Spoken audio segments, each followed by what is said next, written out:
We'll just kind of wing it, I guess. Okay. And you were trying to target an hour-ish, so like I shouldn't ramble into the weeds too much kind of thing? Ramble into the weeds. Okay. All right. Yeah. Okay. Don't worry. I'll pull us out of it if we get too far. All right. Okay. You're listening to Addressing Gettysburg.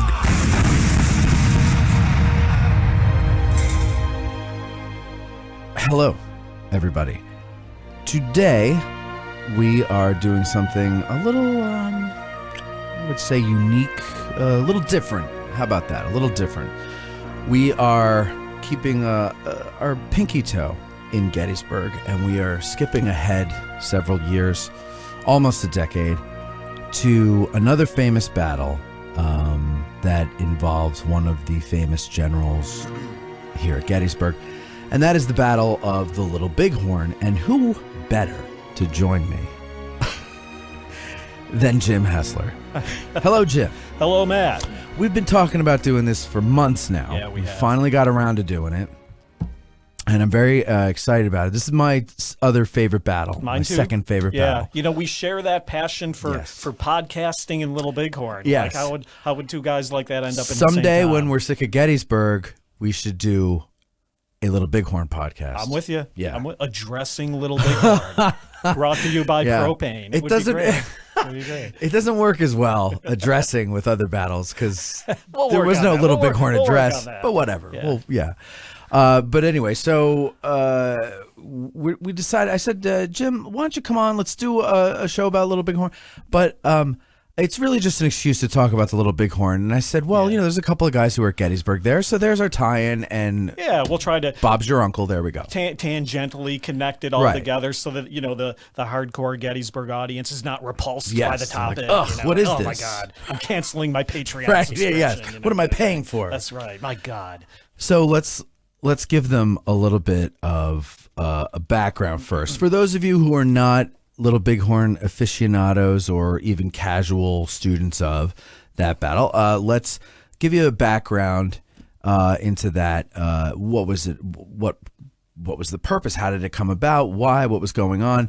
And then what happened on the battlefield? Sure. I mean, you don't have to get crazy into it, but give them an idea so that all this other stuff makes sense. And I would say too, for anybody who's kind of skeptical about the topic, before we get into it, you could argue Battle of Little Bighorn is actually even more iconic in American culture than the Battle of Gettysburg is. I'm not saying that it is, but you can make the argument. You could make the argument. There's certainly an equal number of books, specialty groups that are devoted to the topic. How many times has the Battle of Gettysburg been portrayed on screen versus the Battle of Little Bighorn? So I think Little Bighorn wins there. I think they do win there. I think they do win there. Decades. Custer just looks better on screen than George Meade does. So that could be part of it too. That is a huge part of it, I'm sure. So yeah, for anybody who's skeptical, I would say, this is, if you kind of look at this whole period, 1860s, 1870s, even up to, Wounded Knee in 1890, this is a defining moment in, our American experience. And, it goes beyond 1863. But, to answer your question, I think, where I often start is after Appomattox, after the close of the American Civil War, obviously the country is looking to expand westward. Right. At the same time, the Army is downsizing, yet they are also establishing a couple of new cavalry regiments to basically patrol this vast western frontier. And that's how the 7th Cavalry, comes into existence in 66. So let's pause there for a second. So explain this now. We're, students of the Civil War were used to these big, huge armies, corps, divisions, all that other stuff. But these regiments, 7th U.S. Cavalry, is what? It's posted somewhere out west, and it's responsible for this huge expanse of land. How does that all work? Yeah. So what happens is, somewhat similar to Reconstruction, but what they do is, they carve up the country into these departments, these military departments.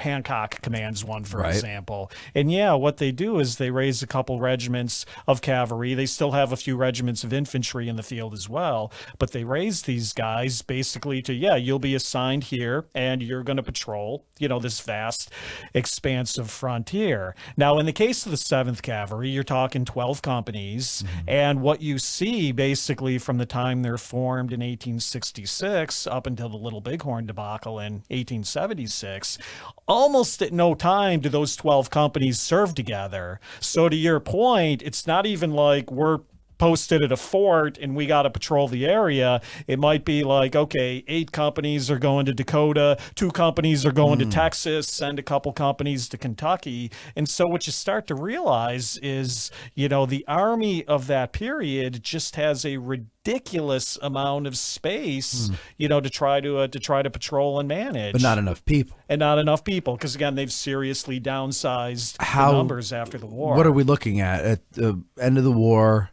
What does the army look like when everybody's gone home? Yeah, I forget the numbers. I don't Roughly. Know. Yeah, I mean, I don't have the numbers at my fingertips, but you're looking at, obviously most of our Civil War heroes have gone home, and what you have is you have some of the officers like a Custer, like a Hancock, John Gibbon, to throw some Gettysburg connections out there. You have these guys basically looking to stay in the army, often at reduced ranks to what they were doing in the Civil War. You're no longer managing motivated volunteers. These are in many cases guys who can't get a job in another profession, kind of thing. Kind of the dregs of society. Yeah. Yes. And I hate to diminish these guys by using that label, but in a lot of cases, that's true. Immigrants, guys who look at an army career is an opportunity, but really they can't get something anywhere else. Guys avoiding the law? Yeah. And so what you have is a lot of disciplinary issues, desertion rates, and things of that nature considerably higher than, again, what we're used to thinking of in the more highly motivated volunteer regiments of the Civil War. So Custer, like many other officers, at the end of the war, gets bumped down to his regular army rank. Right? Yeah. End of the Civil War we're talking. Which was captain? Yeah. So he ends the Civil War as a brevet major general, but reverts to a regular rank captain at the end of the war. And where does he go before he's out west, where he gets into the Little Bighorn? Where does he first go after? Yeah, well, they send him on to some reconstruction duty in Texas. So he spends a little bit of time down there. And then, he actually, even for a while, looks at taking an assignment in Mexico. But Sheridan and Grant and those guys are kind of loath to let, officers kind of leave to go go serve in a foreign service. Yeah. So after reconstruction duty in Texas, he's kind of looking around a little bit for the next gig. And like I said earlier, until 1866, when they form the new 7th Cavalry, and he is then appointed lieutenant colonel of the regiment. It should be pointed out, the guy never commands the regiment. At no time in his career is he colonel of the 7th Cavalry. There's always somebody ahead of him, but usually it's an older officer, a guy who's more strapped to a desk, in St. Louis or places like that. And so what a younger and more enthusiastic and energetic guy like Custer gets is field command, right? And that's why he becomes so closely associated with the 7th. As at the time of the Little Bighorn was. Let me see if I get this right. Sturgis? Yeah. Sturgis was the colonel. Colonel Sam Sturgis, right. Another Civil War vet. And he had a son who was in the regiment and got wiped out with Custer, Unfortunately, right? yeah. Okay, but so now he's second in command of the 7th. It's 1876. What's going on prior to the Bighorn campaign? What's going on that leads to that? It leads up to all of that. Yeah, so, getting back to kind of the earlier point, we're talking about, obviously there's westward expansion going in through the 1860s and into the early 1870s. Following Red Cloud's War on the Bozeman Trail in 66, 67, and the Fort Laramie Treaty of 1868, the Fort Laramie Treaty of 1868, among many other things, basically gave the sacred Black Hills to the Sioux. And that was basically, confirmed that the Sioux were going to own the Black Hills. The problem is the country continues to expand westward in the early 1870s, and there's an economic panic, I think, in 73, if I remember correctly.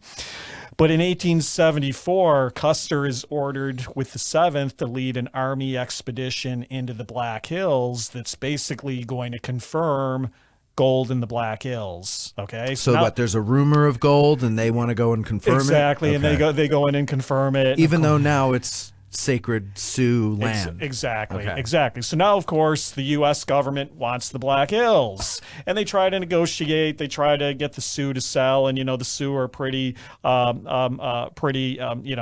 that no, we're not giving up our Black Hills.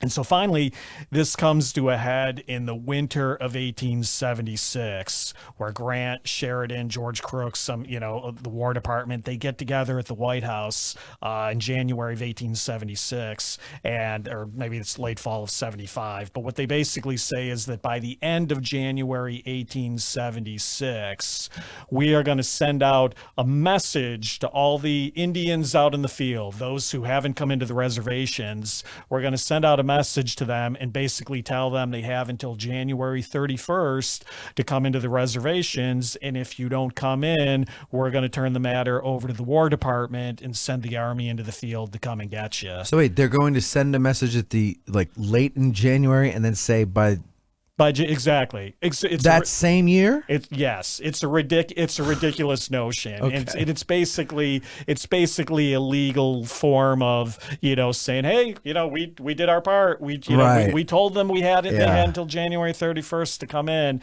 So it's a ridiculous notion. Obviously, no Indians out in the field are going to get this message. No. But it's kind of then the legal justification for Grant, who is kind of lukewarm on all of this, but it's legal justification for the Grant administration to turn it over to the War Department and for the military to go into the field and potentially kind of quote unquote settle the Indian matter once and for all. So Custer at that point in the year is what's he up to at that point? Yeah, so there was no great expedition of the 7th Cavalry in 1875. So he spent a lot of time kind of going back and forth to New York. But as they're starting to mobilize this campaign for the winter, and then it's going to bleed over into the spring of 1876, Custer is called to Washington to testify in a scandal that is basically involving Secretary of War William Belknap. There's allegations of graft and kickbacks and things going on in the appointment of post-traderships out west. They call Custer in to testify what he knows. Right. Custer's gotten kind of an unfair rap, I think, in this episode among historians, because a lot of historians kind of do he went to Washington and he wanted to be president, and all this stuff. He actually didn't want to go. He was summoned to testify. He tried to get out of it, and they said, no, you're summoned. You got to go. Okay. So anyway, so he went to Washington. His testimony against Belknap also implicated Orville Grant, which then kind of ticked off President Grant, his brother. Exactly. And so what's happening now in the spring of 76, while Phil Sheridan and other military leaders are getting ready to put this expedition into the field, basically Custer's held up in Washington, and Grant is so ticked off at Custer. At one point, Grant basically says, tell the expedition to go forward without Custer. So Custer almost missed Custer's last stand. It would have been so awkward too. Yeah, like how do you name? What are you going to name? It's like, what are you going to name it? Yeah, exactly, or it happens and it's named after you. You're not even there. Yeah. So, Orville Grant, real quick, what did he have a government job? I forget his specific role in all of that, but I mean, in essence, he was also accused of accepting kickbacks and bribes and things of that nature. So, and again, like I said, obviously didn't make the president. None too happy with Custer. Right. Okay. I just couldn't remember what he had. Yeah. Okay. So, Custer goes. Who's in charge of the expedition? Yeah. So the idea is they're going to put 3 columns into the field. Yes. And again, Gettysburg connection coming in along the Yellowstone River will be Colonel John Gibbon, primarily commanding about 400 guys or so, infantry, couple companies of cavalry. Gibbon, and again, another example, general in the Civil War. He reverts to the rank of colonel at the end of the Civil War. Because you always hear people say, Custer wasn't a real general. Well, again, a lot of these guys reverted. But you called them, you would be called your highest rank. You often would. It was a courtesy. Exactly. General Custer and General Gibbon and things of that matter. So anyways, there's 3 columns in the field. Colonel John Gibbon, Gettysburg veteran, has one of the columns in the field, and he's going to kind of be see, I like the camera. You could we've wink. got a map here. It's like you could do like Michael Scott mugging to the camera. Well, it's almost like I kind of have a map here. So imagine like the Yellowstone River up here. Gibbon is basically to patrol the Yellowstone River and try to prevent Indians from escaping too far to the north. So that's column number 1. Gibbon. Coming up from the south is Brigadier General George Crook, another Civil War veteran. He's got about an 1,100-man command or so, and he's basically going to come up from Wyoming and try to basically drive any, I'll use the word hostiles because that's what they used. Yeah, any hostiles in from the south. Last but not least, getting to your question, coming in from the east, Dakota Territory is going to be in about 1,100-man column under Brigadier General Alfred Terry, another Civil War hero. Terry, Terry is by this point in his career primarily more of a desk jockey, and really doesn't have any field experience against Indians. But as part of the Terry column is going to include the 7th Cavalry, which again, because of the issues going on in Washington, may or may not include Custer. So Custer in the 7th Cavalry are going to be under the command of Brigadier General Alfred Terry for the expedition. So it's not that just this wacky General Custer is just riding roughshod all over the plains, killing Indians. He was part of a bigger plan. Yeah, and I'm glad you mentioned that because, look, our country is troubled by our treatment of Indians and Native Americans during this period, as we should be. But, Custer, because George Armstrong Custer is the most famous Indian fighter in American history, not necessarily the most successful, but he's the most famous one. Right. People, to your point, often have this idea of him riding roughshod, storming into villages, killing Indians left and right. A lieutenant colonel in the U.S. Army did not set this country's Indian policy. Right. And if you want to hate Custer for going out west after the Civil War to fight Indians, you can do that. But so did Winfield Hancock. So did Oliver Howard. So did John Gibbon. And so did, many other Civil War Wesley veterans. Merritt. Yeah, Wesley Merritt, another example. Nelson Miles, a personal Civil War favorite of mine. Crook. Terry, all kinds of guys. So the point being, Custer is part of a broader expedition. And again, frankly, as a lieutenant colonel, he's kind of low on the command chain, and he's really just, got to kind of follow orders. So in the Terry column, you said it was 1,100 man? About 1,100, yeah. So you got the 7th, which has like 600 something? Yeah, give it a little over 600. And then the 2nd? You've got a couple companies of infantry in there. Okay. A couple companies of infantry in there. Who's the infantry? What are they? I forget which units are with Terry, but there's a couple units of infantry with Terry. They've got the Gatling guns. Right. Then you've got a couple. I think you referred to the Second Cavalry. Yeah. You've got some of the Second Cavalry under Major James Brisbane, sort of thing. So it's a really broad expedition with a lot of stuff going. The strike force is the 7th, right? The 7th is, the 7th is the A team, kind of thing. But all right, so Custer does get to take command of the 7th. Yeah. How do they get him back in? Yeah, so eventually, Grant has basically said, okay, the expedition is going to go forward without Custer. Custer, as we said, Alfred Terry really doesn't have experience against Indians. He clearly wants Custer along. Phil Sheridan wants Custer along. So as the story goes, Custer kind of goes to General Terry and with tears in his eyes basically says, please, you got to do something. You got to intercede for me. And so Terry, who was a former lawyer, I should add, Terry and Custer kind of draft this note to Grant that basically says, General Grant, President Grant, I appeal to you as a soldier to spare me the humiliation of seeing my command march to meet the enemy, and I not share in the dangers.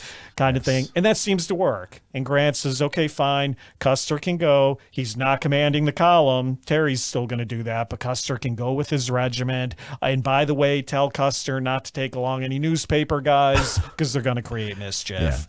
Yeah. And he does take along a newspaperman, Mark Kellogg. And again, it's something he's criticized for. But Crook, with his column, has several newspapermen too. But nobody cares about nobody that. Cares right? about nobody that, cares right, about yeah. that, right? So he's placed in command now. Again, like you said before, Sturgis is the actual commander, but he's back at a desk. Where are they? At Fort Lincoln, right? Well, yeah. The home base of the 7th Cavalry is Fort Lincoln in Dakota Territory. Now, Sturgis is not there. If I remember right at this point, Sturgis might be in St. Louis. But the other thing that's the other thing that's going on too that we should point out is obviously the summer of 1876 is the big centennial. In Philadelphia. That's right. So a lot of Army officers are taking leave and that sort of thing to go to the Centennial in Philadelphia. Yeah. And even a couple of senior guys in the 7th, who should have been in the field with their regiment were also on leave too. So we'll just kind of throw that in. Sure. That's a big thing. It's a Centennial. The country's feeling good about themselves. Yeah. It's a presidential election year. Wouldn't it be great, if we just give them a victory over Mr. Sitting Bull kind of thing? Doesn't Custer say that at least to Libby or his wife Libby, or is that just something that I might have seen in movies? Which piece? Where he says, let's give the country a birthday present or something. Yeah, well, that's probably more movie than than fact kind of thing. But I think that feeling is generally rampant within the Army, and Custer talking to Terry and saying, let's wrap this up, and we can get we can get some good news over to Philadelphia kind of thing. I think probably everybody was certainly aware of that and hoping for that. So the expedition begins. Yeah. It's a 3-pronged attack. They're going to surround and gobble up north, the Indians. east, south. They're coming in from 3 directions. Is it like, except for the Little Bighorn battle, of course, except for the 7th Cavalry, otherwise, is it a rousing success?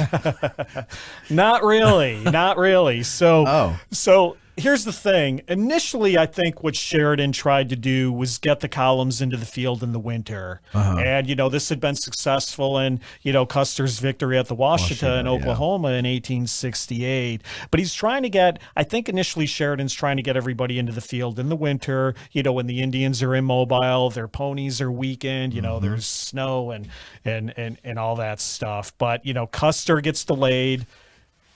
Terry's column gets delayed, but Crook gets into the field in March and actually attacks a village in March that initially is successful, but then the warriors kind of rally. The army has to retreat, that sort of thing. They leave some wounded men in the hands of the enemy, which, doesn't play well with the enlisted guys. Sure. And that sort of thing. And Crook ends up kind of preferring charges against some of his junior officers. So right off the bat, the thing isn't going all that well.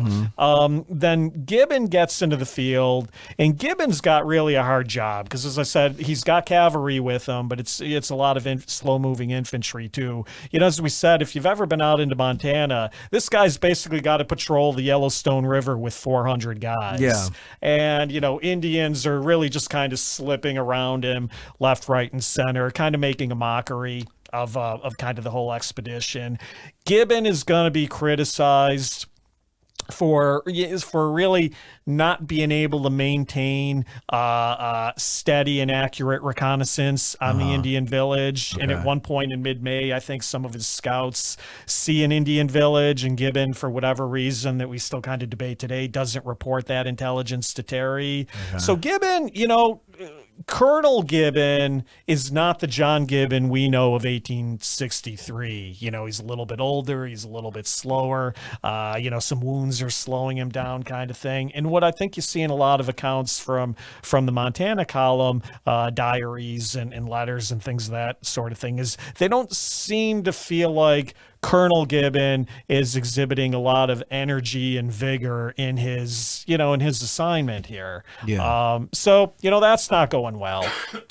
Last but not least, Crook comes back into the field June 17th at the Battle of the Rosebud.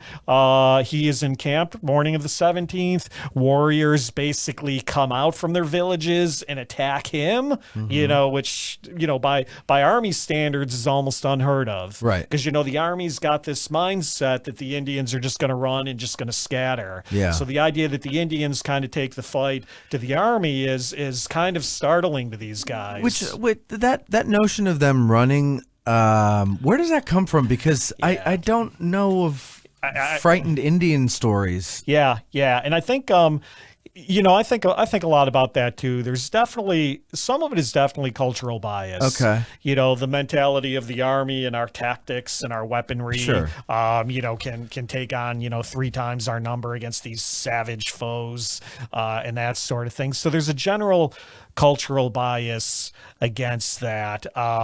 Custer had experienced some of this in the 1867 expedition with Winfield Hancock, another Gettysburg veteran, where they spent the summer kind of crisscrossing Kansas and Colorado or that looking for Indians.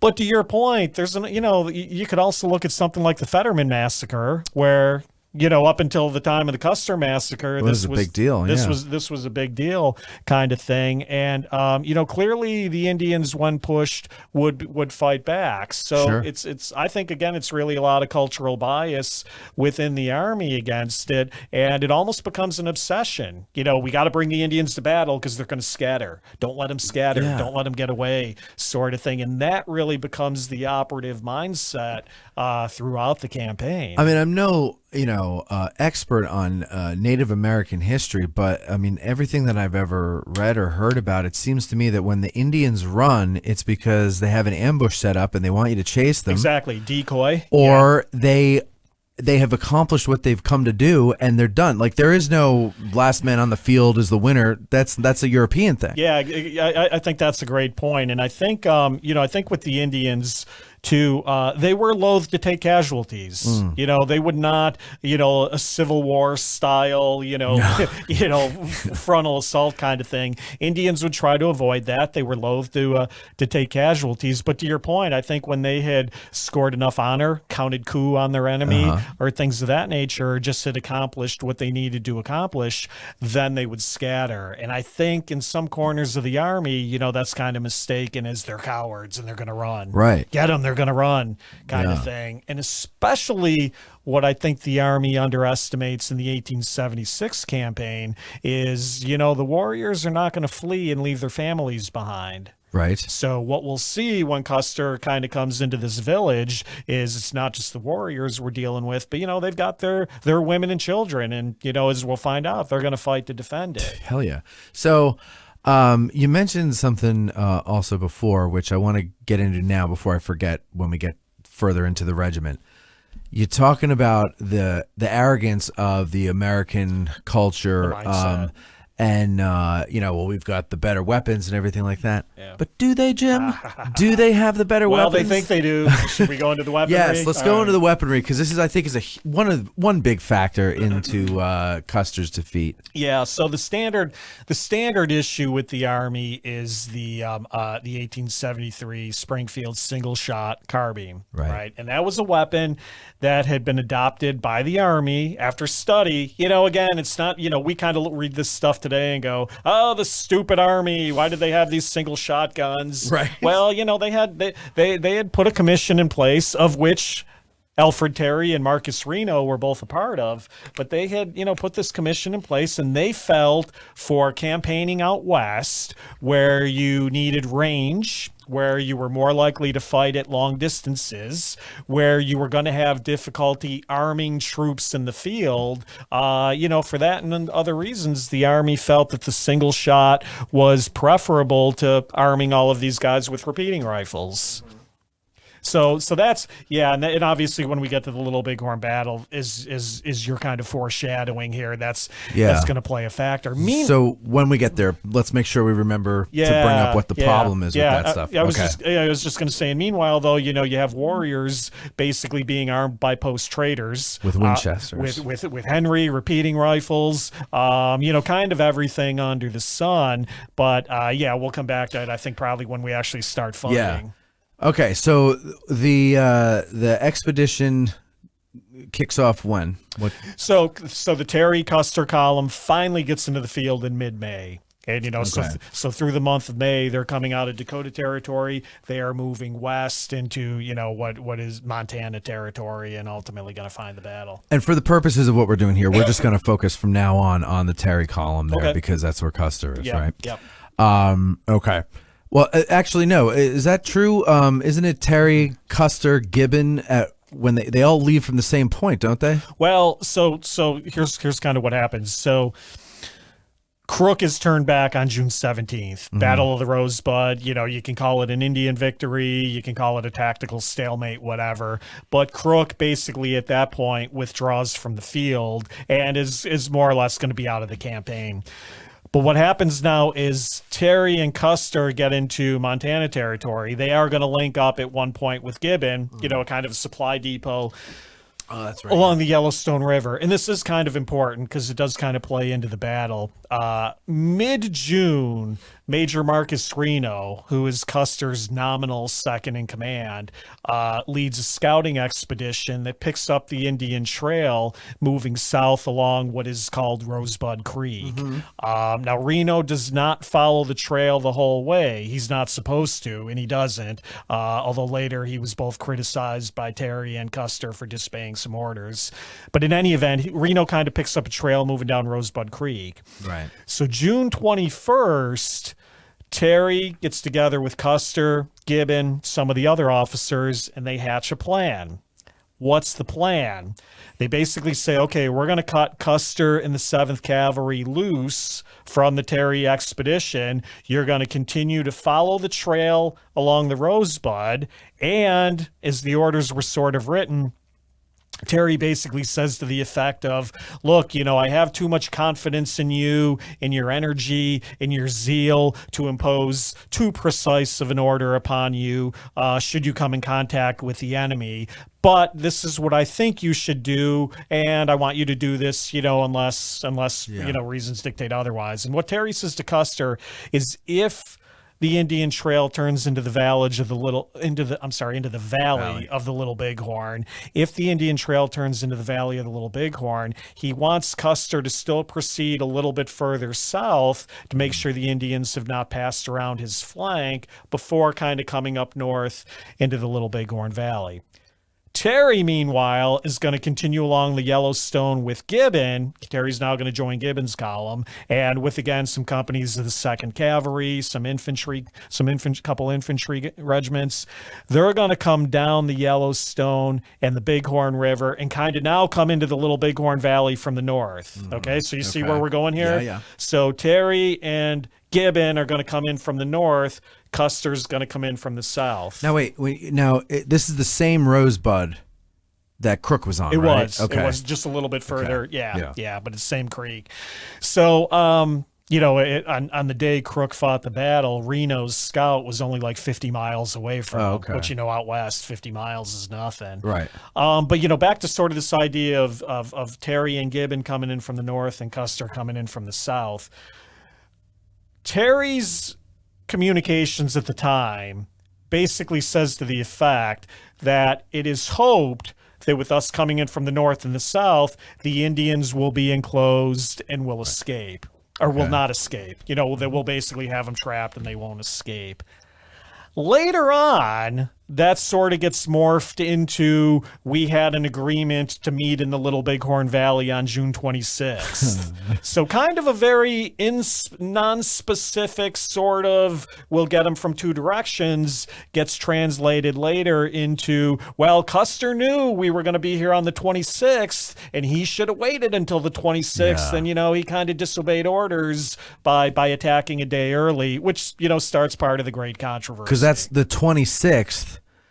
is when Terry arrived, right? Yeah, well, Terry... Or was it the 27th? Well, Terry and Gibbon kind of get into the Little Bighorn Valley by the afternoon or the evening of the 26th. Okay. So even if you go by Terry's timeline of the 26th, he is late. He's late, yeah. He's late, and they do some hellacious marching to get there, some of which is due to Terry kind of sending him over a bad route. But ultimately, Terry won't really get into position when he comes in and rescues Reno's guys on the 27th. Okay. So let's get into the personages, not necessarily the Gettysburg ones only, all of them that are going to play a role in the battle of the Little Bighorn. You got, of course, Custer. Yeah. And I'm just talking in the 7th. You mentioned Reno, yeah. Major Marcus Reno. Yeah. Who is he? And so Major Marcus Reno, he was an Illinois native, although he spent, here's a Gettysburg connection. He really spent much of his adult life in the Harrisburg area. He had married into a prominent Harrisburg family. His wife had died, making him a widower. But during the Civil War, Reno, had a good career, had a good record in the Civil War. He was primarily staff officer, although he did get colonelcy of a regiment very late in the game. But he was primarily a staff officer during the Civil War, had a good record in that regard. But by the summer of 1876, he is basically the second senior officer of the 7th Cavalry in the field. He is not what becomes known in the regiment. He's not part of the Custer clan.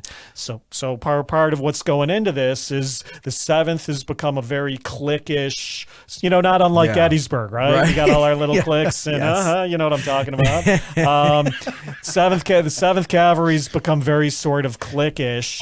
Reno is kind of on the outside of that, but as we'll see on the afternoon of June 25th, is going to play a very important part in the attack plan. I've always known that there are two camps. There's the Custer clan, and then there's the non-Custer people. But is there a third where they just don't give a shit either way? Yeah, there probably is. Okay. There probably is. The Custer clan and the non-Custer clan gets all the press from the historians. But there are a couple officers who are neutral. The non-Custer clan is probably best epitomized by Captain Frederick Benteen. That was the next guy I wanted to get into. So go ahead, Captain Benteen. Yeah, so he's another Civil War veteran, served in Missouri Cavalry during the late unpleasantness kind of thing.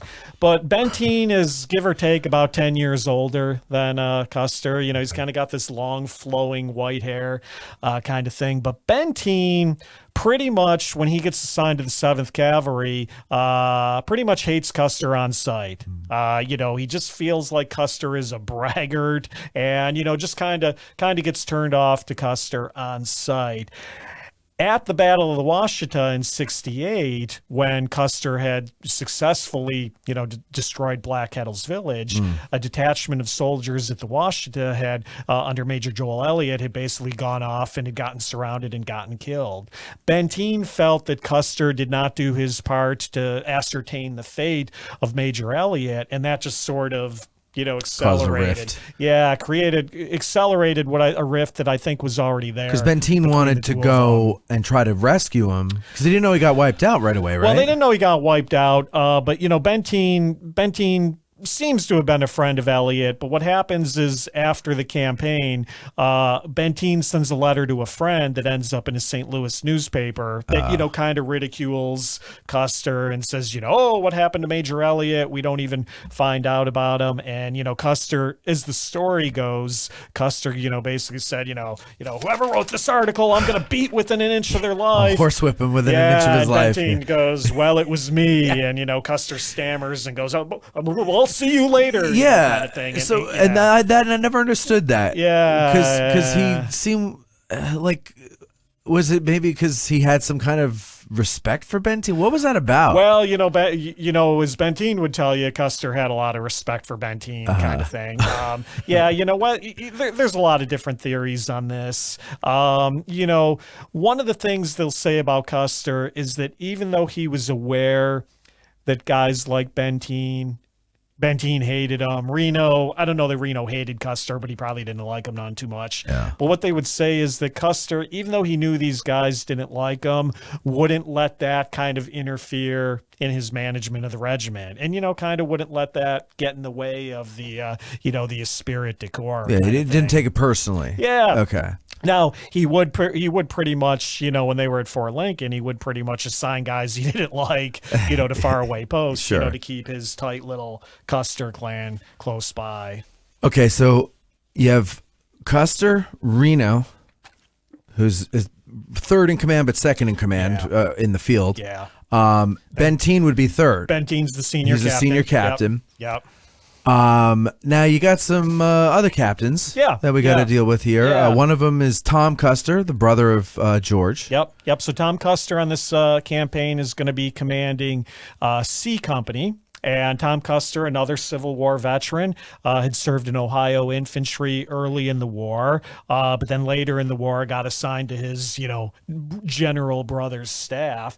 And, by all accounts, a man of great bravery. Two-time Medal of Honor recipient during the Civil War for flag captures, and at the time was said to be the first one to receive two Medals of Honor. And at least in the movie version of Son of the Morning Star, there's a couple of scenes where Tom questions George's decision, and George says, maybe you should have been the general. And he says, I didn't have to be. I won all the medals. I won all the medals, exactly. Now, was that a real little... Yeah, I think that is legit. I think, some banter between the two. These are two just sort of raw-boned, rough-house kids from Ohio, They love practical jokes. Exactly. Like if we were George and Tom right now, I might put you in a headlock and kind of, give you try to get whatever's left of my hair off. And, that's just kind of stuff. Well, I was just reading one, their younger brother, Boston, was with them. Yeah. And he had stopped. They were all riding ahead of the column or something. He had stopped to get a stone out of the hoof of his horse, and so Tom and George raced up ahead and got up on a cliff or something and shot over his head, and he hopped on the horse and ran back for help, thinking it was an Indian attack. I mean, that's serious pranking. Exactly. Those crazy Custer hijinks, right? Let's just shoot at the brother. Shoot at the little brother a little bit and scare the hell out of him. But but that's the way they were. Tight, very tight knit family. Tom Custer, you mentioned Boston Custer. They're going to have a brother-in-law with them. Lieutenant James Calhoun is going to be commanding L Company. Calhoun is married to the Custer's sister. And last but not least, they're going to even have a nephew, a young 18-year-old nephew by the name of Audie Reed with them. So now he's not in the service though. He's just along, right? Exactly. Just Audie and Boston. They've just basically got them jobs as trail guides, forage masters. Okay. Boston's not in the service either. It's okay. So it's both of them. So you mentioned Calhoun. Now here's one of the guys that was here, right? Myles Keogh. Yeah, good old lovable Myles Keogh, right? Yes. So we should talk about Keough. So Keough is an Irish immigrant. He had been what we would kind of consider to be a soldier of fortune. 1860, 1861, he had served in the Papal Army and the Vatican Guard, where he had received a couple of commendations. But in 1862, he had immigrated to the United States and joined our Civil War. Yes. Where again he primarily spent most of the Civil War on staff assignments. And again, highly regarded, seemingly well liked by everyone, that he served under in the Civil War, but most probably famously known because at the Battle of Gettysburg, he was a captain on the staff of John Buford. Yes. And, he was among one of the staff officers that Buford credited, at the Battle of Gettysburg for bringing me clear-headed intelligence and stuff like that. So when Buford's doing the keep a clear eye, he's probably talking to Keough. And it's Keough that's going and doing it. Yeah. Wasn't he cradling Buford's head when he died? Yeah, when Buford, to show you the kind of relationship they had. Yeah, when Buford died, Keough's right there holding on to him. So there you go, folks. Yeah. Keough was on his staff, and when he died, he was there. Yeah. holding him, Buford. and then he died at the Little Bighorn. And as we always say in our podcast, doesn't everybody like John Buford? How could you not? Do we listen like that? So there's your your heartwarming Buford. Well, story. Tim Smith might not like John Buford. Oh, is that because it's Cavalry? Yeah, because it's Cavalry, and he doesn't know what the big deal is. Yeah, but I think if there is one Cavalry guy, he'll give some credit to. Even Tim respects. It's Buford. Yeah. So. Okay, so Myles, now. I mean, I know there are more captains, but as far as the big names that we need to think of. Let me give you one more. Go ahead. Let me give you one more because he's another Gettysburg veteran. George Yates. Okay. Now, George Yates is not a guy that we normally think of when we think of Gettysburg and the Civil War or that sort of thing. But at the Battle of Gettysburg and really more or less to the end of the Civil War, Yates was a staff officer under under Alfred Pleasanton. Okay. So yeah, George, yeah. Under General Alfred Pleasanton, Yates was serving on Pleasanton's staff. All right. Now, Yates had bumped into Custer in Monroe, Michigan, I think late winter of 62, 63, and so Yates and Custer were friends. All right. So again, after the Civil War and by the time of the Battle of Little Bighorn, Yates is commanding Company F, which is going to be again assigned to Custer during during the final battle kind of thing. So I'll throw out George Yates as probably another one that we want to know. He's a Gettysburg veteran, highly regarded by Custer, and he's going to be there right at the end. So another contingency of people that we have in the 7th Cavalry are the Scouts. Yeah. And they are interesting in this. They're an interesting part of the story. What are they? Crow, mostly Crow and Arikara Scouts as well. Yeah, and then a couple of Americans. Yeah, right. Yeah, interpreters and things like that. Yeah. So, talk a little bit about the Scouts and the. Okay. I mean, sure we can. So, as we said again, Crow and Arikara Scouts. The majority of where the Battle of Little Bighorn is fought was ancestral Crow land. The Crow and the Sioux were mortal enemies. All the Indian tribes getting along with each other and living off the land and stuff like that. And then the white man came. Until the white man came, exactly. Yeah. And so again, if you want to get deeper into history, that's not true. And well, just on that point there, though, I meant to bring this up before when we were talking about the Black Hills. Yeah. I had read somewhere, and I don't remember if it's true or not, but the Black Hills we think of now as sacred Sioux land that we stole. The Sioux only had it for about 40 or 45 years before we stole it because they stole it from the Cheyenne, is what I heard. Do you know if that's true? I'd have to go back and look to see where the Sioux laid claim to it or that. But it does bring up the point.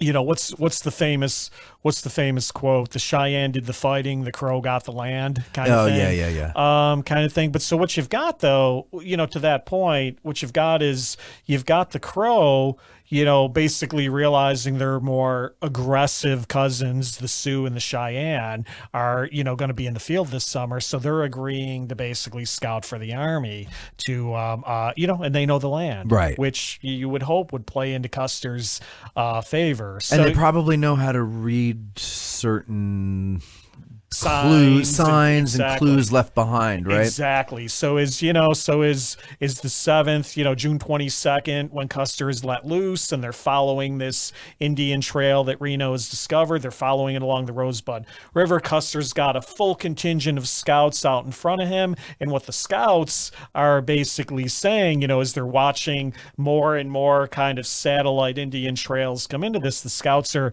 increasingly saying, this is a big trail. This is, this is a big village. Yeah. Too many Indians for you, General. Otasu. Kind of thing. Yeah, many Sioux kind of things. So obviously that's going to play a factor in how the battle unfolds on the 25th. So we've got the Indian Scouts. We've got these cliques in the officer corps in the 7th Cavalry.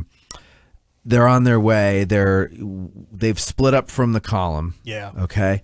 They're on the Rosebud. They're scouting, but was part of sending Custer out there to kind of get him a little further, basically to give the infantry time to get to the Indians a little bit Well, before or on time? That's debated. Okay. And that's part of the great debate. And you know, folks, why guys like us are into this topic is because there's so many controversies and debates.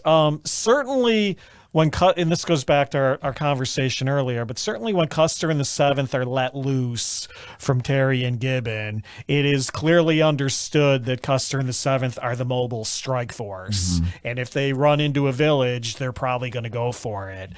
Even to the point where, some of Gibbon's guys are disappointed because they're like, Custer's going to get there first. We're not going to get in on the big kill kind of thing. So there's no doubt that Custer is the A-team kind of going out there. But to your question, that goes back to what I said earlier. Later on, Terry, his staff officers, his supporters, Gibbon, kind of elaborate on this idea that we needed Custer to go farther south to give the infantry time to get into the valley on the 26th. But again, you can debate whether or not that was part of the original plan. Yeah, that could be a post-disaster excuse. Yeah, and so Terry's orders to Custer does say if the trail turns towards the Little Horn, which is what they call it, right, we still think you should proceed further to the south to make sure the Indians don't pass around your flank.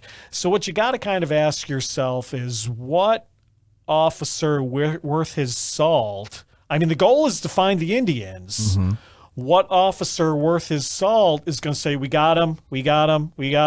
Okay, leave the trail. Let's go over there. The trail goes this way, but let's go that way. Who's going to do that? And certainly if Custer had done that and the village had gotten away, or if the village had moved north and manhandled Terry and Gibbon, who would you have blamed? You would have blamed Custer for not following the trail. You can't win. Yeah, it's a difficult. Yeah, literally can't win, right? but it's a difficult situation. Yeah, he's going to do what he thinks his best judgment is to do, and obviously we know the results are what they are. I can't remember why, but in my head, the name Tulloch's Creek is okay. What's the deal with that? Yeah, so part of Terry's orders to Custer are to scout an expanse known as Tulloch's Creek. Okay, and one of the interpreters is basically assigned to Custer for the specific notion of go through, scout Tulloch's Creek, send a courier through, tell Terry what you find. Okay, so when they go by Tulloch's Creek,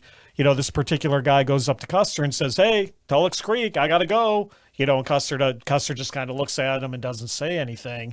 And eventually the guy goes back. Why is this important? It's clearly a portion of Terry's orders to Custer that Custer seems to ignore. Uh-huh. And you can argue whether or not Terry had gotten that intelligence might have changed Terry's movements and perhaps would have gotten him into the Little Bighorn Valley earlier.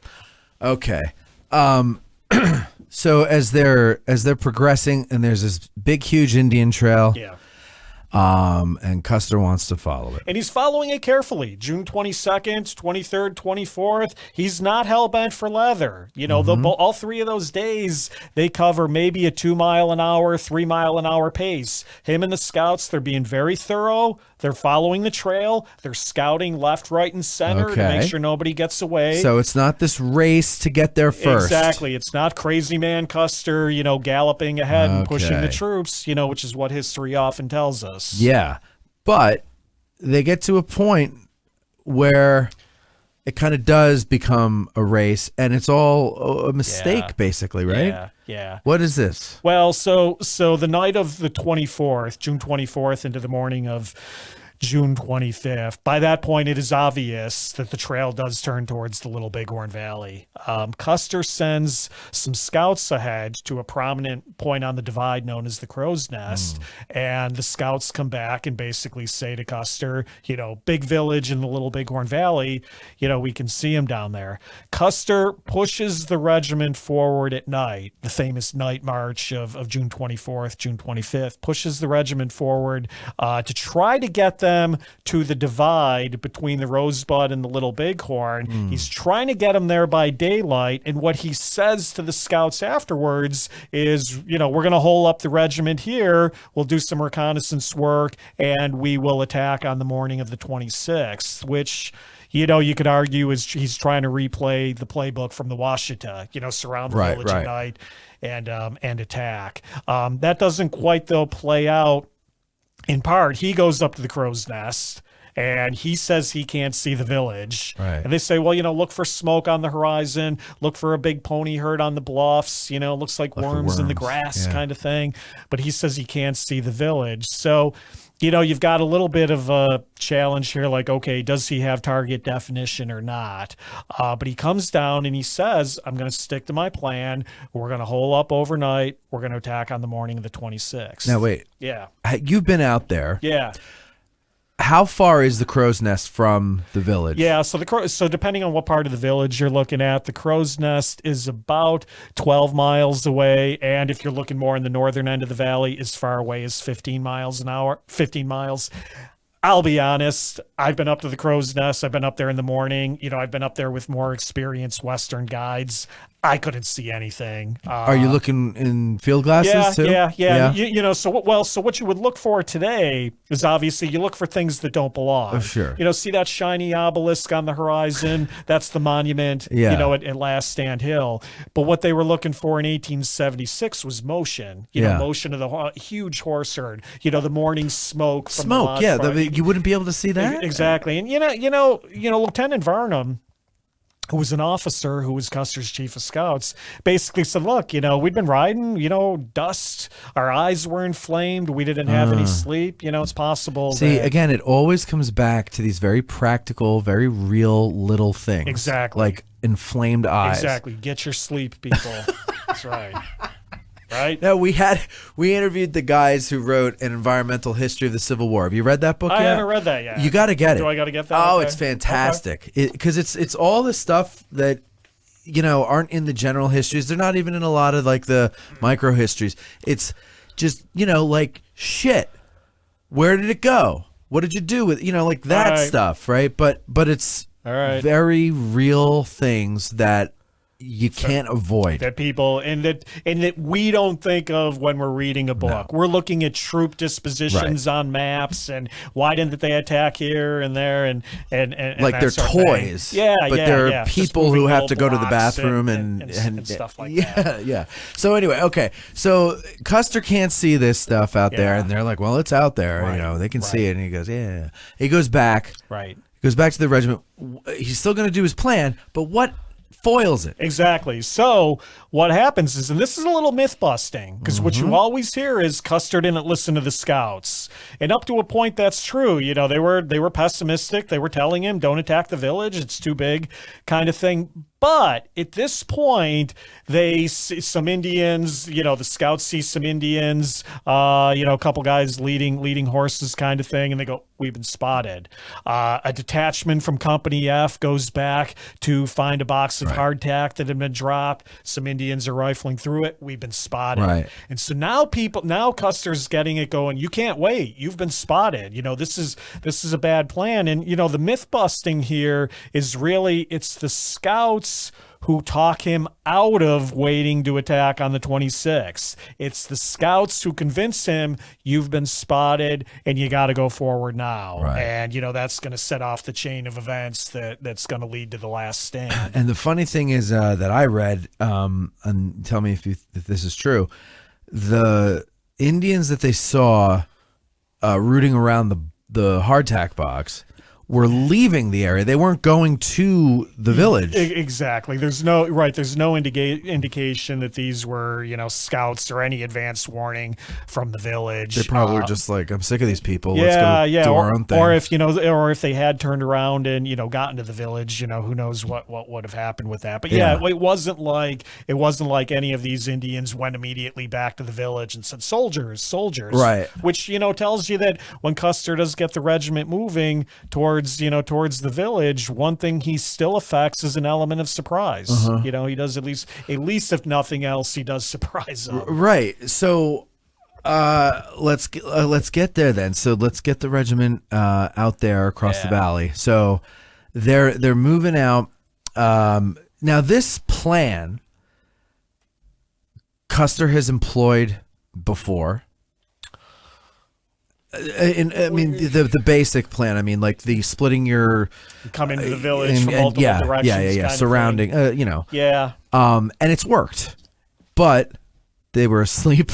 Yeah. It was Middle winter. of night. Yeah, middle of the night. Right. I mean, the name of this book that I have in front of me is Son of the Morning Star. Where does he get that name? Right. When they named it from that, and so you're right about all of that. I think up to a point. I think so. What Custer decides to do is he's basically going to split the command into 4 detachments. Right. Custer's going to take 5 companies, which will include who we talked about earlier, Keough and Yates. And Tom Custer, Calhoun too, and Calhoun. So that there'll be 5 companies there. We might as well throw in the Gray Horse Troops since they're the only one we haven't mentioned under Lieutenant Smith. But Custer's going to go ahead with 5 companies. He's going to send Benteen with 3 companies off on kind of a left oblique to kind of go scouting up the valley to basically say, look, go up to that ridge line up there, look into the valley, see if you see any Indians. If you don't see any Indians, go to the next ridge line. Eventually, and again, this is another gray area that's open, for argument, but eventually then he's also told, okay, at some point though, Benteen, you got to report back what you've seen and come back to the trail. But for now, that's going to take Benteen and 3 companies out of the picture. Like how far are we talking? Well, ultimately they probably do a round trip of about 7.5 miles. That's going to take him off the main trail. Okay. Which, might not sound like a lot, but it's rough country and the horses takes a long time. It's going to take a lot for the horses. So ultimately, Benteen's going to fall an hour or more behind the rest of the guys. Okay. So Reno, with 3 companies, is eventually going to be ordered to charge the village. Now, they pass basically a landmark that is known today in Custer lore as the Lone Teepee. And one of the white, scout interpreters, a guy by the name of Gerard, supposedly climbs some bluffs and says to Custer, there goes your Indians, General, running like the devil. Yeah. Kind of thing. And so what I think that tells Custer is the village is on the run. But who are these Indians that are running like the devil? Well, that's a debate. There are some authors who think there was a little satellite village at this lone teepee, and there might be, they might see as many as 50 Indians kind of moving away from that. Other guys think maybe it's just dust clouds in the Little Bighorn Valley. Gerard sees the dust, and he says, there they go, they're running. Okay. So it's we open don't really for debate. know. It's open for debate. Okay. But the important thing, I think, is Reno with 3 companies is basically then told the village is about 2 miles away from you and on the run. Charge them at a gate, at as rapid a gate as you deem prudent, and you'll be supported by the whole regiment. Okay? Yeah, now that is a phrase that also is up for debate or causes confusion with Reno or something like that? Reno is more or less consistent in that in his report and then some of his later testimony. He changes the words a little bit, but I think his earliest version, that's more or less the exact words that he uses. But he takes it to mean. But what he says he takes it to mean is he assumes the whole regiment's going to kind of come in right behind him. Which I would too. I mean, what do you think? How would you interpret it differently? I don't know. It's, again, it's another part of the great debate, right? Yeah. I wasn't there, but yeah, Reno's given to believe that they're going to come in behind him. As we know, Custer with his 5 companies, instead of coming in behind Reno, is going to basically ride up the bluffs on the east side of the Little Bighorn River, continue north, and, gonna, for a little while, take Custer's 5 companies totally out of the fight. So when Reno charges into this mass of Indians that are not running away, but are basically coming down to protect their village, Reno's kind of like, looking over his shoulder going, where's the rest of the command? Where's the support? And then he sees eventually Custer up on the ridge waving his hat, doesn't he? Well, that's open for debate. Some of Reno's guys say that, they can see Custer's command up on the bluffs. One guy, DeRudio in particular, says, I can see Custer waving the hat. Again, people have said, you can see that. No, you can't, kind of thing. But I think there are enough reports to indicate that, at least some of the guys in Reno's column saw Custer riding up on the bluffs and at least had an indication of what direction he was going in. Now you've been there. I've only seen it in pictures and video, and so explain to us when Reno. What is he on the south side of the village? Or Reno's coming up the south end of the village. What is the terrain like that he's got to cross to get there? Yeah.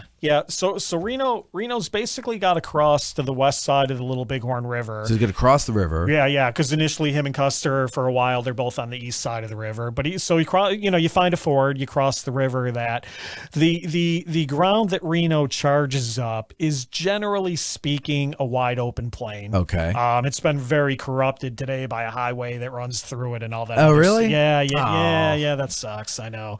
But I think out there they'd be able to. You would think, right? Just put the highway somewhere else, right? But, right. But it's generally a wide open plain. But on Reno's right flank would basically be the timber of the Little Bighorn River. Right. And so the Little Bighorn River is a very looping. So you can't think it's of not straight. Right. You can't think of it straight. It's very looping, and that. So as Reno's riding, at times these loops and these timber bends are going to basically cut off his view of the Indian village. So okay. So it's not like he's coming up the valley and can see this huge village in front of him, probably literally until the last minute. All right. Then when he gets within 100 yards of it, he realizes the Indians are not running, and in fact, warriors are coming out to meet him, which is when he makes one of his controversial decisions. He dismounts and forms a skirmish line. And so at that point, you're going from offense to defense. He dismounts and forms a right. Okay, you've lost the initiative. Right. Because he's charging in, isn't he? Right. And now, so he halts the line, dismount, form skirmishers. They form skirmishers, and then what happens? Yeah. So first of all, whatever you think of Reno's tactics, let me just throw a couple things out here. He's coming into that valley with something like 120 guys. He's facing, at least at this point, hundreds of warriors that may at some point turn into thousands of warriors. Right. But he's already outnumbered.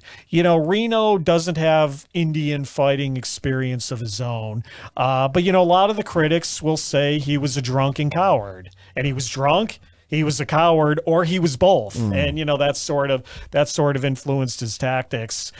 So you said poor Reno. I think I would agree with you on poor Reno. The guy's in a hell of a spot. Yeah, he's badly outnumbered, and again, your mindset of you're going to chase a fleeing enemy has just gotten thrown out the window. They're not fleeing; they're coming out to meet you. So what happens? He gets on the skirmish line. You know your tactics, right? Civil War, 1876, it hasn't changed. Right. Every fourth man goes back to hold the horses. Now you're down to 100 men or so. Exactly. Yeah. Now you've lost 25% of your manpower. So what do? So they fight on the skirmish line. Maybe for about, again, there are guys who have done precise timelines on all of this. They're maybe on the skirmish line for 20 minutes or so. But eventually what I think you start to see is there's a timber along a dry part of the creek, the riverbed behind them, and you start to see more and more guys kind of going back into the timber. Makes sense. Kind of creeping off the skirmish line here. So they fall off the skirmish line, and they take a defensive position in some wooded timber that was behind them. Cottonwoods? Is that what probably, they were? Yeah. I don't know. I don't know what the trees are here at Gettysburg. I think I just mentioned cottonwoods in the book. That's why I had it in my head. Somebody asked me at Gettysburg, what kind of tree is that? I say, I don't know, ask a ranger. It's a wooden tree. Yeah, it's a tree. Yeah, what do I know? It's an oak tree. I know oak trees. Right, ask a ranger. Ask a ranger. That could be that's a new their installment. job, Yeah. Ask a ranger. Yeah. All right, so anyways, where were we? So they go into the woods. Right, so they go into the woods. Now, by this point, again, whether you agree with Reno's tactics or not, clearly any initiative is lost. And being close enough to threaten the village, obviously they're getting a lot of attention from the warriors. There's a fear that warriors are going to basically infiltrate the woods, get in on their flank, get in behind them, got to do something. So there's a famous story that Custer's favorite scout, Bloody Knife, is with Reno. Yes. And Reno is trying to get through sign language, what are the Indians going to do kind of thing. A couple of bullets, a volley comes crashing into the timber, kills one enlisted man, but also hits Bloody Knife in the head and supposedly splatters his blood and his brains all over Reno. It's a popular story. A lot of people think, the sight of this basically sends Reno into a panic. He orders the guys to dismount, right. mount again kind of thing. I think that's been overplayed in the Custer literature, so I'll throw out another myth bust here. Again, I can't prove it, but I don't think Reno would have been as bothered by that as because he would have seen it before. Exactly, right? He certainly saw his share of blood in the Civil War. Has he? Do you know? Has he, in his service during the Civil War or out on the plains, had he ever been in a situation where he was as outnumbered? Like, not as hot as this one. Okay, so if you want to argue the other point of it, he's certainly in unfamiliar territory. And, you've got screaming Indians all over the place, which is going to unnerve any soldier. So, and then not only that, but if I'm getting the geography right here, or the topography right, the timber is right along the banks of the creek. Right, the river, yeah. But this isn't where he forded. So in other words, correct. It's not easily. So basically, you're up against a wall unless you want to really have a hard time. You're right. So he's kind of got he's got kind of this dry creek bed, which he's kind of setting up as a defensive position. You've got a glade behind you where you're kind of holding the horses, and then you've got the active channel of the river behind you about that. So he kind of can't go anywhere. Right. He kind of can't go anywhere. But now with the fear that I think Indians are infiltrating the woods, he makes a critical decision. He has the guys mount up, and again, depending on what account you want to believe, a popular one is, he says, those of you who wish to make your escape, follow me, which, whatever you think of Reno, that's not inspirational leadership kind of thing. But he later called it a charge. He said, I'm charging the Indians, and I'm going to lead the charge kind of thing.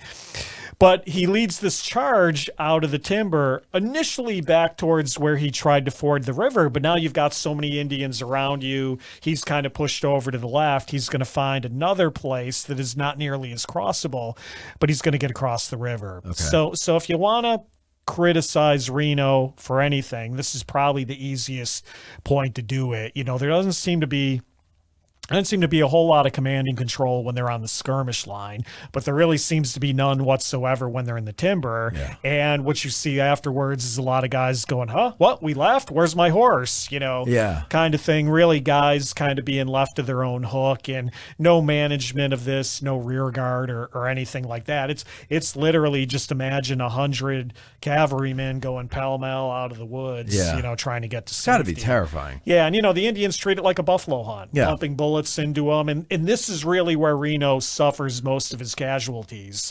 Not on the skirmish line, not on the woods, but in trying to get across the river is where he suffers most of his losses. Now, meanwhile, there was one more thing I wanted to ask you before when you said Benteen was sent off there to the left.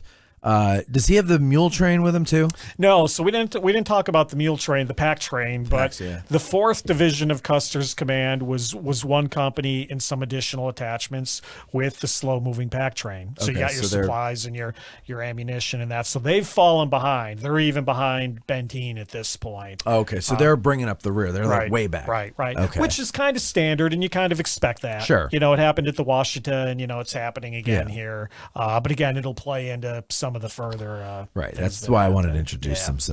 Okay, so Reno is getting back across the river. Meanwhile, what's Custer doing while this is going on? So pretty much everything at this point is all open for debate. He rode along the bluffs along the east side of the river, at least for some point. Some of the scouts who said they were still with him, Giovanni Martini, who is credited with carrying the last message back. He said, Martini says they basically stopped for a while and observed the village, and it was basically quiet. And Martini said, the officers are studying it. They're trying to understand where everyone is. They think maybe the warriors have gone out buffalo hunting, which, if you take all of this literally, Custer supposedly says to the guys, hurrah, we caught them napping. Right. We're going, they're out buffalo hunting, they're sleeping, whatever they're doing. We caught them napping. Let's finish this up and return home. So Custer and again, some hardcore guys are going to beat me up for the route because we don't really know which way they went, but kind of proceed along in a draw up to a potential crossing known as Medicine Tail Coulee, where is really the next fordable point to get to the Little Bighorn, to get across the Little Bighorn River. Yeah. There's I'm sure you have that TV show. Have you seen that TV show where they can trace kind of the path based on bullets and buttons and things that they've found in the ground? What the hell TV show is that? No, I haven't seen that one. Are you joking? No, I'm serious. Which one are we talking about? Is it one of these History Channel things? It's an old one. It's got to be at least 10 or 15 years old by now. Oh, you talking? Okay. It's like Battlefield Detectives or something like that. I'm sorry. Yeah, I was thinking. I was literally just watching. Did you see that thing on the History Channel where they were trying to find Custer's lost cache of weapons? That's the one I had in my head. No. Yeah. So the History Detectives. All this stuff that comes out of the archaeology of the mid '80s and and beyond and that sort of thing. Has helped formulate what we think Custer did. But, at the end of the day, since nobody survived, nobody really knows what was going on in his head. Sure. But I mean, we could kind of, according to this, they can trace the route that they took based on bullets and just dropped items and skulls or things like that. Yeah, the archaeology, obviously the Indian testimony over the last 20, 25 years or so has gotten a lot more a fairer shake, than it used to and that sort of thing. But at some point we know he sends Martini back with the famous last message. Benteen, and it's written by Adjutant W.W. Cook. Benteen, come on, big village, be quick, bring packs, P.S., bring packs. Right. And that's really all we know. Big village, come quick, bring the packs. Right. P.S. Bring packs. It sounds kind of urgent to me. It does. Now, again, some of the military guys will say, oh, no, that's standard. I don't know. I think that sounds pretty urgent to me, too. So he's seen a big village. He wants Benteen back on the trail, and he wants to bring the packs, which Benteen doesn't have. So that's kind of a problem. So if Benteen were to come quick, and bring the packs, he'd have to wait for the packs to get up and then come quick. Exactly. Or send word to the packs, hurry up. Yeah, bring some guys to just cut some of the ammunition packs loose and that sort of thing. Which ultimately that's going to create a dilemma for Benteen. But I think if you want to criticize Custer for something, a lot of his decisions have been rational based on what he knows. At the moment he knows it. But what I would say is, Reno has now been engaged anywhere from 45 minutes to an hour with really no contribution from Custer and the 5 companies. Wait, Reno? It's that long? Let's say 20 minutes on the skirmish line. Okay. Let's say another 20 minutes in the timber. However long it takes them to retreat to the bus. Sure. It's probably at least 45 minutes. Okay. Yeah. With no contribution from the 5 companies. Right. No support from the rest of the command. Yeah. So when Custer gets to Medicine Tail Coulee, what we think he does is, he's got his 5 companies. We think he probably sends a couple companies down to the river. Towards the river to do a little bit of recon work, possibly to test for a crossing, possibly to draw pressure off of Reno. Again, we don't really know. I don't think these companies get to the river, even though one of the great Little Bighorn myths is that Custer goes to the river and gets shot and killed. Which is another round of myth busting we should probably do. Okay. Yeah. But a couple companies maybe get within a quarter mile of the river, so maybe a little bit closer, and they are pulled back, and we don't know why. Again, They don't seem to meet heavy resistance, but they meet heavy enough resistance. So again, with the aforementioned archaeology and Indian accounts, we kind of think, a couple companies pull back from the river. A couple companies are staying more on higher ground back from the river, but they're gonna ride, another half, 3/4 of a mile or so, and reunite at a point today that we refer to as Calhoun Hill. Calhoun Hill. Okay. Yeah, because at that point, Lieutenant Calhoun and Company L appear to be dropped off here as some sort of rearguard action. Are they a rear guard to protect Custer's further movements? Are they basically there to keep the back door open for Benteen, who's got to be coming? We told Benteen to come on. Boston Custer had rode up the general's column and had passed Benteen. I mean, we think Benteen's got to be coming. Yeah. So is he waiting for, Benteen? Again, we can speculate, but we don't know. But what does seem to happen is Keough. Keough at this point, we think, has command of three of the 5 companies, basically his own I company, Calhoun's L company, and C company, which would normally be Tom Custer's, but Tom is riding as an aide-de-camp to his brother. Right, okay. So Keough and 3 companies are left behind. We think Custer, Yates, and 2 companies basically continue north, we think, looking for another river crossing. And, the theory today is that he's probably trying to bag the non-combatants who are fleeing north from the village and, congregating kind of in the river valley. I think, thinking of tactics, Custer's MO, and probably the best that he can hope for right now, I think that's a plausible theory. Sure. Again, some of the hardcore military guys don't like it, but I think it's plausible that he's trying to bag non-combatants at this point. So he's thinking Reno is being successful. Probably not, because one of the stories we think we have is, Mitch Boyer, who's one of the half-breed scouts with him, and Curly, Curly, the controversial, The Three Stooges. Mo and Larry and the other scouts. But we think Mitch Boyer and some of the scouts who are still with him have probably watched Reno's defeat from the bluffs. So they've reported it to him. And have reported to Custer that possibly Reno's been driven to this side of the but then I guess is the thinking then that the Warriors are down finishing off Reno or fighting with Reno still, and the non-combatants are going the other way? Well, that could be. And one of the things we pretty much know is when Reno crosses back to the east side of the river, right, and finds a position to kind of rally on the bluffs on the east side of the river, almost as he gets up there, for the most part, the Warriors disappear.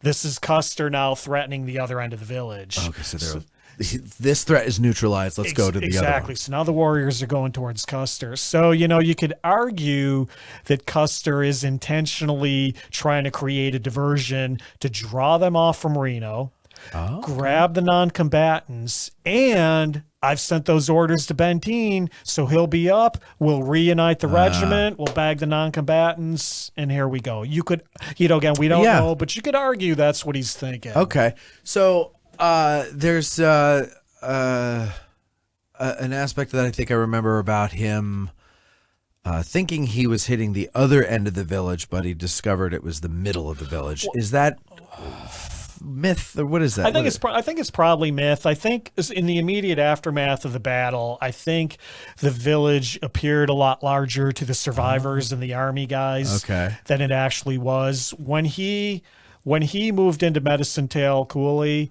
he was probably across from, if not the north end of the village, pretty close to it. Okay. But after the immediate fighting, the Indians moved the village a little bit further north. So when the Army survivors inspected it on the 27th and the 28th, the remains of the village looked twice as big as what it probably was. Okay, got it.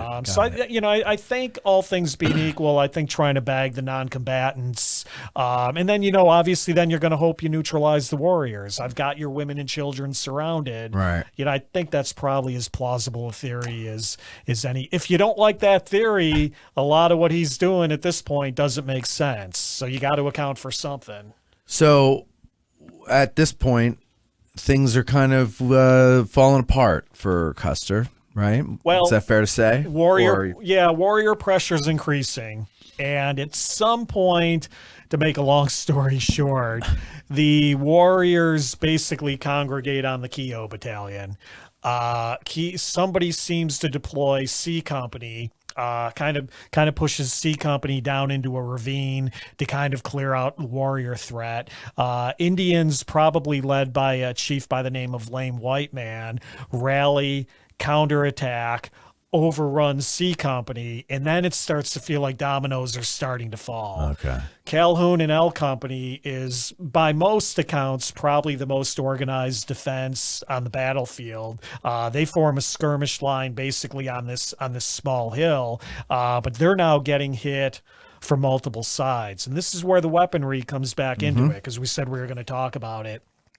As Warriors start infiltrating closer and closer, that single shot, long range advantage that you think you have from your Springfield carbines basically gets neutralized by the firepower of the Henry repeating rifles, because now you're in closer combat to each other. The long distance really isn't as much of an advantage. And, and while you're getting that second shot in, a Warrior with a full magazine is starting to pump a bunch of rounds on you. And so eventually, Warrior fire is going to then overwhelm Calhoun's position, and they're going to fall. Not only that, but the numbers that they have. Well, yeah. I mean, ultimately, we have organized skirmish lines. We can hold off BFD. Superior numbers, but yeah, Warrior numbers. They're just continuing to encroach. They're using the terrain. It's guerrilla warfare. They're gullies and ravines, and working around every side of Keough. Where our guys are kind of doing the standard. Okay, find the high ground and form a skirmish line kind of thing, and they're just hopelessly outmatched. What are the numbers while we're talking about them here? A company is how many at that point? Yeah. So a company, it's very similar. Actually, it's somewhat similar to Civil War. Yeah, somewhat. Where we think of regiments and that sort of thing here at Gettysburg, but a company at Little Bighorn is between about 35 to 40 guys. Okay, so not a lot. Not a lot of guys. And Indians, I mean, I've heard it all over the place, from just a couple thousand to 10,000 to 15,000 and everywhere in between. Yeah. What do scholars think today? What is the... Yeah, no, I'm glad you asked. Been out on the field with Neil Mangum, former superintendent out there, and every time he's asked that question, he goes, I don't know how many there were, but there were enough to defeat Custer, and that was a pretty good Neil Mangum impression, I want to tell you. But you're right, it's all over the place. Yeah. I think they're probably facing, give or take, 2,000 warriors. Okay. And, you've seen estimates as high as, 10, 15,000. Exactly. The village itself is maybe 9,000 total inhabitants. But if you put a gun to my head and had me to pick a number, I think 2,000 to 2,500 warriors is that probably... always sounded like a reasonable number to me. Yeah. Because let's say you had a village of 10,000, because it wasn't just the Sioux, it was the Sioux, the Cheyenne, right, and the Arapaho, all kinds, right. Yep, all kinds of guys. So, and these are all like renegades from the reservation, right? They're not reporting to the reservation. Some of them might have left the reservation. And it was standard for him to leave the reservation and hunt this time of year. I mean, that's what they did. This was normal. Yeah, but I think what they've done, knowing the army is in the field, especially after Crook's failed attack in March, they're starting to band together for mutual defense and protection. Okay. So it's not like, again, I often see it portrayed as, Sitting Bull saying, rally for a final battle. It's nothing like that. No. But they are, getting together for mutual defense, and it's been called the largest Indian village ever seen in North America. I don't know how you quantify that, but clearly Custer has stumbled into a big one. Right, it's kind of like a hornet's nest, because it seems like they don't really know that he's there, but they are very quick to react once they discover that. Exactly. So again, if you're going into this thinking, okay, they're running, we got to catch them, and all of a sudden you see hundreds and then thousands of these guys coming at you ready to fight, it's got to be a hell of a mind, mind shock. Now, just to make a clearer picture, though, the Indians weren't all carrying Winchesters and Henrys. Correct. We still had bows and arrows. Correct. There were some flintlocks, I think, in the mix. That's a great point. You've got everything. So it's often portrayed as the Indians just overwhelm them with repeating rifles. Yeah. I think archaeology identified maybe about 30% of the Indian weapons were repeaters. Okay. But you're right. You've got everything. You got the bow and arrow. They're picking up guns, from Reno's guys, and bringing them to bear on Custer's guys. Right. So you got a wide array of everything coming at them. And a big thing, maybe I'm wrong, but I think a big thing with the cavalry's carbines is that they the ammunition is defective, or at least not good quality, and it's jamming. Well, that's another great debate, and so what was said in some of the accounts immediately afterwards was that we could see evidence of broken pocket knives, as troopers were frantically trying to get defective cartridges out of the guns. Archaeology looked at that. And they studied weapons, and they suggested it was probably not a huge factor. Oh, okay. It was probably not a huge factor in Custer's defeat. And, you really don't see a lot of accounts from Reno's guys of it being a problem. But on the other hand, if you're badly outnumbered and outgunned, and even 5% or 10% of your guys are doing this because you can't get an ejector out, it's it's still probably a factor, but probably not as heavy of a factor as, kind of mythology has always played it out. Because it's kind of like, all the excuses made for Lee losing at Gettysburg. Like, it's just hard to believe that Custer lost because he lost. Right. Custer lost because the Indians won, but you can't accept that. You have it's to so make hard. the excuses. So it's defective bullets. Reno was drunk. Reno was drunk. Yeah. Hey, I'd be drunk too if I had to do that. You're probably drunk right now. You could be, right? Totally hammered right now. Okay, so Custer and his battalion fall back to what do they call it now? Last Stand Hill? Yeah. Custer Hill? Yeah. So Keough's battalion of 3 companies is basically just getting overrun and wiped out. Keough among the killed, obviously, on that part of the field. But Custer and the other 2 companies, they've done some sort of foray down towards the north end of the river. Again, kind of like a Medicine Tail Coulee, they don't seem to have pressed a crossing. There's been enough Indian resistance, apparently, to push them back. And there's some belief that Custer probably throws out E Company into a skirmish line on kind of the western slope of the ridge. But eventually, with pressure coming in multiple directions, they rally on a piece of high ground at the north end of the ridge that we call today Last Stand Hill, or if you prefer, Custer Hill.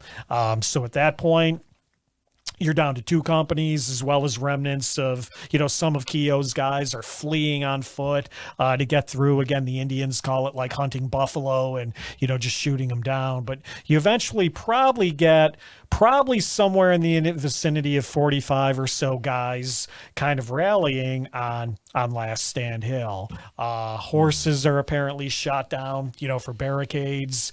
And what do you do? What do you do at that point? Myth has Custer and all the guys, standing up straight and shooting. But obviously, nobody's standing up on that hill. Bullets are coming in from multiple directions. Indians are letting loose, with bows and arrows into the barricade. And you can only wonder what Custer was thinking at that moment. At least I always wonder. Oh, yeah. No, I mean, I kind of feel bad for him because I always saw him as kind of like a jovial, fun-loving egomaniac, and here's like the party is over. Like I'm not going to be the hero. I'm going to be the dead guy. Yeah, no hijinks with Tom in Boston. On this one, right? So I always wonder. What do you do at a moment like that? Does your life literally flash before your eyes? Did you think of "Come on, you Wolverines" at Gettysburg? Right. Does your life just play back like that? Yeah. But it had to be just the feeling of utter defeat. And, meanwhile, Benteen has come back on the trail. He has shown his order to Reno, But seeing Reno's shattered command, Benteen is elected to basically stay with Reno. Now, one of Benteen's subordinates rides forward about a mile or so to some high ground that we call today Weir Point. Captain Weir, yes. Captain Thomas Weir. That we go to Weir Point, and eventually the Benteen Reno command follows him, but they essentially watch Custer's last stand. So, you could ask. Oh, really? So you could ask, are Custer and the guys behind this barricade of horses, looking and thinking until the last minute? Come on, there's the rest of the regiment. Where the hell are they? I mean, you just can't imagine what was going on. I just imagine that whichever your favorite Custer movie is, no matter how good they get the history leading up to that moment, none of them come close to what it was like. Like, my favorite is Son of the Morning Star. Yeah, mine too. Right? Mine too, right. And I think it's a pretty good guess at what it was like for those guys, because none of them are here. Right. And, but there were Indian accounts that the white man just chose not to listen to them. Yeah. Or publish them too much. Yeah. My favorite one on how long it lasted is the one that I think it was like as long as it takes a man to eat his lunch. Right. So like 10 or 15 minutes or something like that. Yeah. So a hungry man to eat his lunch. That's right. Yeah. So I just look at it after hearing that. To me, it just, in my mind, was just a slaughter. There was no military anything to it except that they were wearing uniforms. You know what I mean? Yeah. Like, it was just, we're surrounded and just shoot until you're down. Because I think you're probably right. I mean, there's some guys, who think, well, some couriers were sent out. Again, other guys think, well, another, E Company was thrown back out here as a skirmish line. Because again, we don't really understand the timing of a lot of that. But, the Indians talk about arching arrows into this barricade. And again, archaeology. Archaeology helped identify a number of Indian firing positions. Okay. So, Last Stand Hill is taking gunfire from multiple sides. There's an account, Cheyenne oral tradition, that a group of what they call suicide boys that makes a charge up kind of from the north end, and they kind of come up and charge into the this beleaguered group of soldiers, and kind of brings on the end. I'm not sure if I'm a fan of the suicide boy theory, but again, many historians are, and that could have been literally the beginning of the end. And I'm sure some soldiers committed suicide, Yeah. I mean, I think you had to. I think, the old axiom, save the last bullet for yourself. Right. Now, again, there were warriors who talked about mass suicide. And what we think with some of that is, they were thinking, well, the white man might be angry at me for killing the long hair. And, if we say it was mass suicide, maybe they'll kind of... so I don't think it was a mass suicide, but no doubt there were individuals. You had to be popping your head. You knew what was going on. Obviously Custer was found with a bullet hole in the temple and in the chest, and to this day people still wonder if that one to the temple was a finishing shot or not. Well, my guess on that, because I read that there was no blood coming out of it, so my guess is that it was the chest that killed him, and the head was just a stray shot or something. Could have been. Yeah, I think there's some varying accounts on that. Some that the head wound did bleed and kind of oozed down into his mustache and all that stuff. So like a lot of it's debated. But I tend to agree with you. I tend to think it was the chest shot, and then maybe the head just kind of finished him off or something. And that's another thing too is Tom. How was he found and identified? Yeah, so Tom is basically beaten to a pulp. Yeah. His head is said to have been smashed as flat as the palm of a hand. Yeah. Arrows just literally his body. Apparently what happens is a couple of days later, when the survivors, the Reno Benteen survivors, are burying the dead, they kind of roll them over, and like under a broken arm, they recognize the tattoo, and that's pretty much how they identify Tom Custer. Because these guys aren't laying there fully uniformed; a lot of them are naked. Stripped and mutilated. Yeah. So it wasn't enough to kill them. Well, and the theory is, and obviously the idea behind the mutilations was, A, it was Indian anger, but B, this idea that, you'll enter the next life in a debilitated Handicapped, state. yeah. But the idea too is really from a practical level that we think probably the ones who were most badly mutilated were probably the ones that were still alive.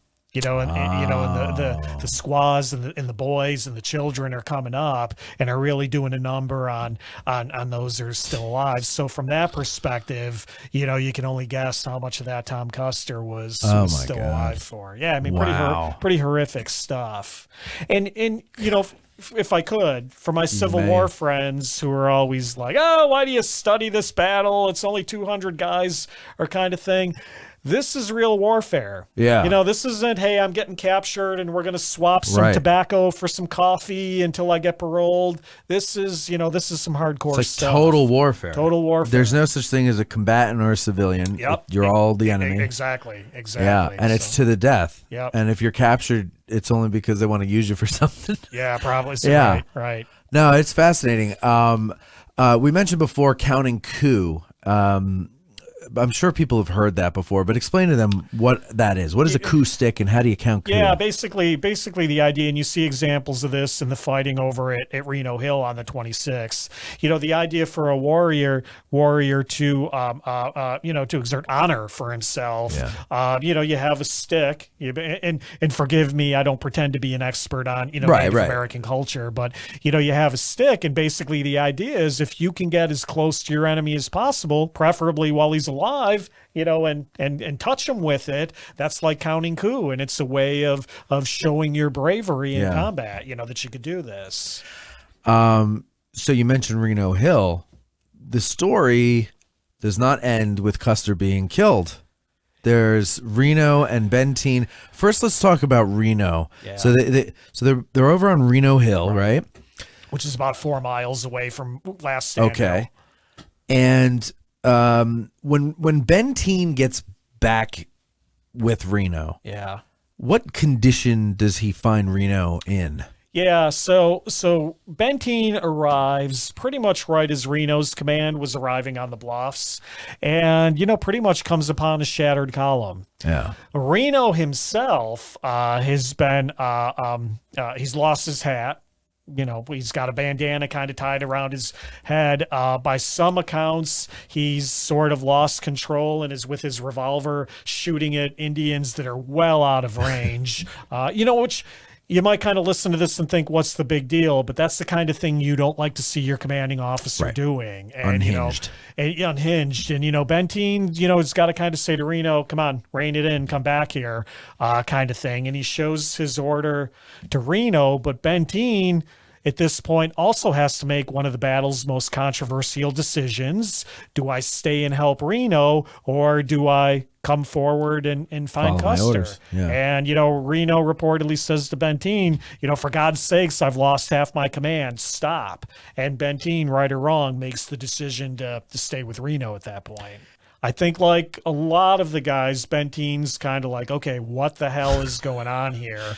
Now, more or less within 20 minutes or so after Benteen's junction with Reno, they hear the firing downriver. Yeah. It's initially like 2 volleys, boom, boom, but then it's gunfire that one guy I think describes as going on for maybe as much of an hour. But they hear the gunfire downriver, and now this is where Weir and some of the other guys start getting impatient and saying, why are we not going to the sound of the guns? Custer's down there, let's go. And when Weir goes to what we call today Weir Point, other companies eventually follow, including Benteen.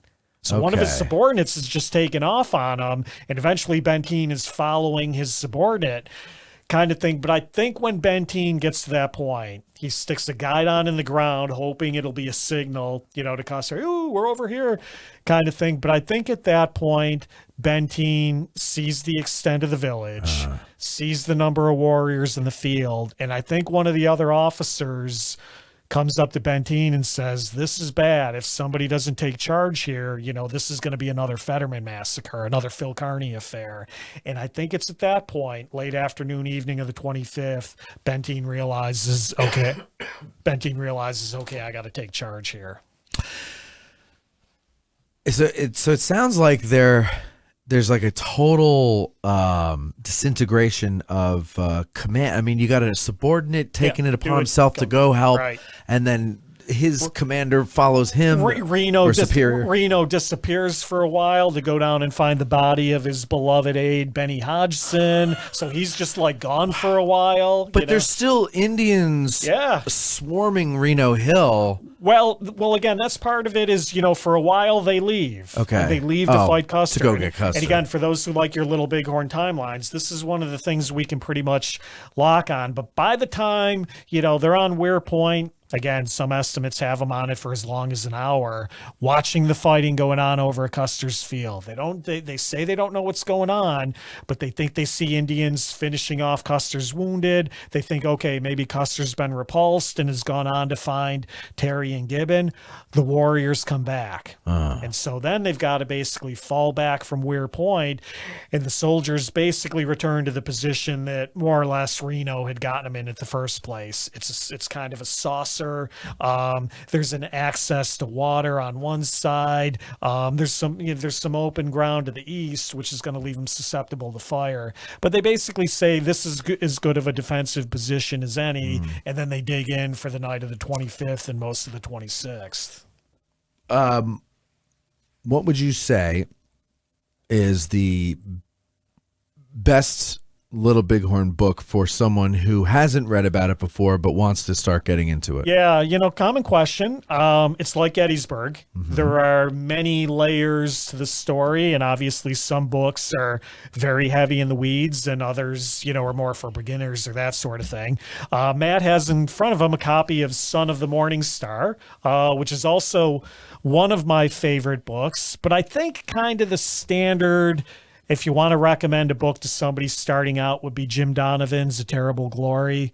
It's a good one. It's a good one volume. It goes into the the history of the Indian Wars and why this happened, and pretty much all the way through the Reno Court of Inquiry in 1879. Again, hardcore guys, they want to look for other stuff, and that's fine. But I think to answer your question, that is a good answer. I think it would be the Donovan book. I just read that over the fall, and it was good. I mean, it's well written. It's well written, and it's got all you need to know to get a grasp on the thing, and then go to this one. And then you can go into all the what ifs and the controversies and all that, the timelines and other books. But Son of the Morning Star is great, and if you go on YouTube and you type in Son of the Morning Star, not only is it a wonderful soundtrack, but you can also find the miniseries with Gary Cole and Rosanna Arquette from what was it, 89 91 or something? Yeah, 91 or something. It's well done. It really follows the book pretty well.